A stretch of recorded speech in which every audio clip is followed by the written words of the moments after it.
When I was in family court, I believed that family court should be, all courts should be open to the press. Because I honestly believe, and I believe to this day, that the only thing that closed courtrooms do is they foster bad judging, bad lawyering. The public pays for a very expensive judicial system, and the public has a right to see that that law is being dispensed appropriately.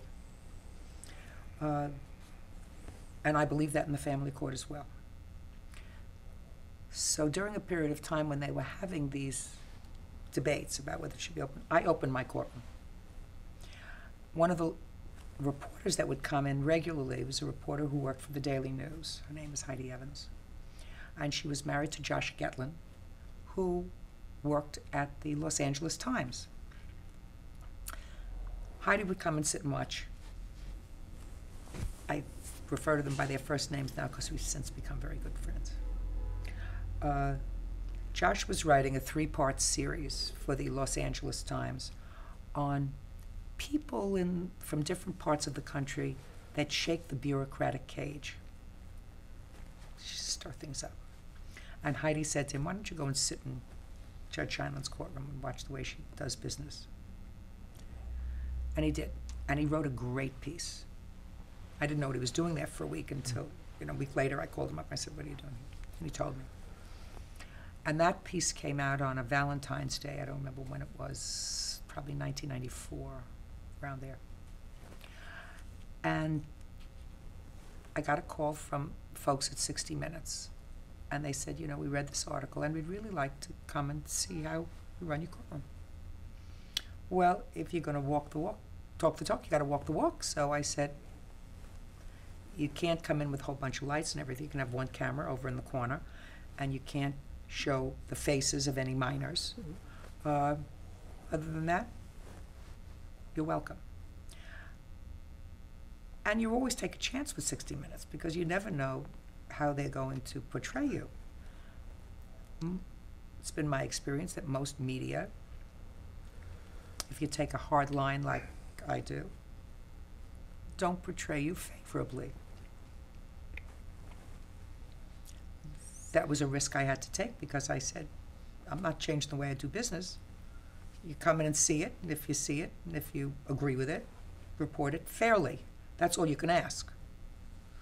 And Morley Safer was the correspondent, and he came, and he reported what he saw. And that's how 60 Minutes came about. Oh, I thought for sure if they assigned Mike Wallace to do it, I was going to be excoriated in the piece. But first of all, they said that Morley Safer was doing it. And I saw Morley Safer. He looked like a nice enough fellow. And I had to hope that they were fair.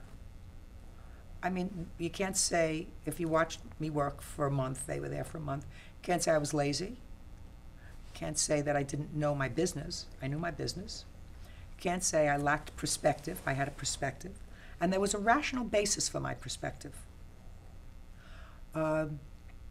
So you may disagree with where I was coming from, and you may choose, if you wish to, conduct your business in a different way, but you can't fault me for being inept, dishonest,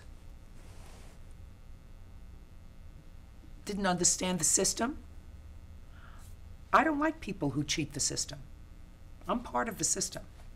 I think that if you get disability and you're not entitled to get disability because there's really nothing wrong with you, and they find you building a deck on your back porch and you're collecting $2,000 a month because you hurt your back, I think that there has to be consequences for that. Right?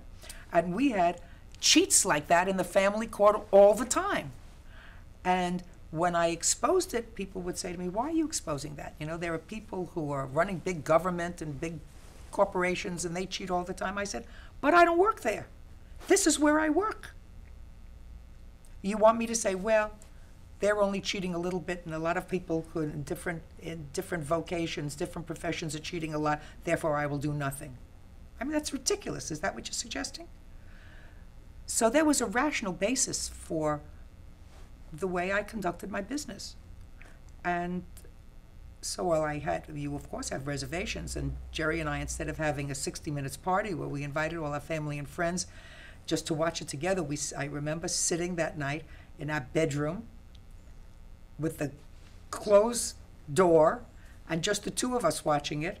And when it turned out to be what we considered a favorable piece, we went to the Silver Spoon Diner on First Avenue in Manhattan and met my friends Elaine and Barry and had a tuna fish sandwich to celebrate.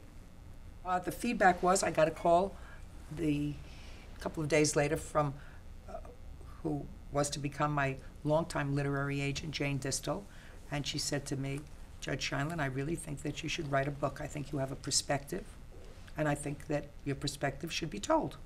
You know, there are a lot of academic types that write books on the family court, and psychologists and sociologists and therapists, and, you know, that group of folks who write, and they become the texts for study. I think you have another perspective. So the first book, Don't Pee on My Leg and Tell Me It's Raining, was born.